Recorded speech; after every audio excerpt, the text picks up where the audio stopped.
মাননীয় ৰিণিকী ভূঞা শৰ্মা ডাঙৰীয়ানী, আপুনি ইমান ডাঙৰ মানুহ বুলি আমি ভাবাই নাছিলোঁ। আপোনাৰ ইমানকেইটা নিউজ চেনেল আছে, বাতৰি কাকত আছে, বা ইমান মেকানিজিম সাধন থকাৰ পাছতো আপুনি এদিনৰ কাৰণে, এবাৰৰ কাৰণে আহি এই বিষয়টোত স্পষ্টীকৰণ অসমৰ ৰাইজৰ ওচৰত দিব লাগে বুলি অনুভৱ নকৰিলে।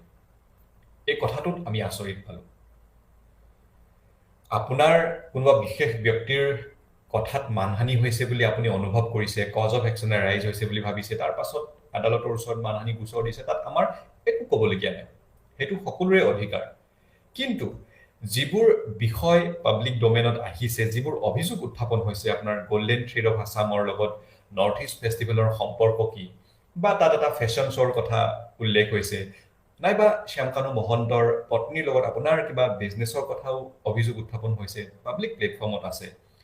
সেই সমস্ত বিষয়বোৰ সাঙুৰি আপুনি নিশ্চয় এটা ক্লেৰিফিকেশ্যন অসমৰ ৰাইজৰ ওচৰত দিব পাৰে। বহুত ডাঙৰ ডাঙৰ মানুহে অভিযোগ উঠিলে আহি ক্লেৰিফিকেশ্যন দিয়ে। বেলেগ ক্ষেত্ৰত আপোনাক আমি কেতিয়াও কোৱা নাই আহক বোলে ক্লেৰিফিকেশ্যন দিয়ক, আজিলৈকে আমি কোৱা নাই।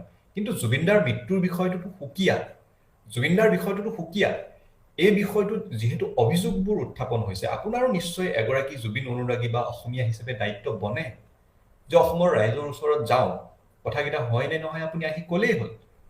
ইমান নিউজ চেনেল ভৰ্তি হৈ আছে আপোনাৰ, এদিন বাইট এটা দি দিলেই হ'ল।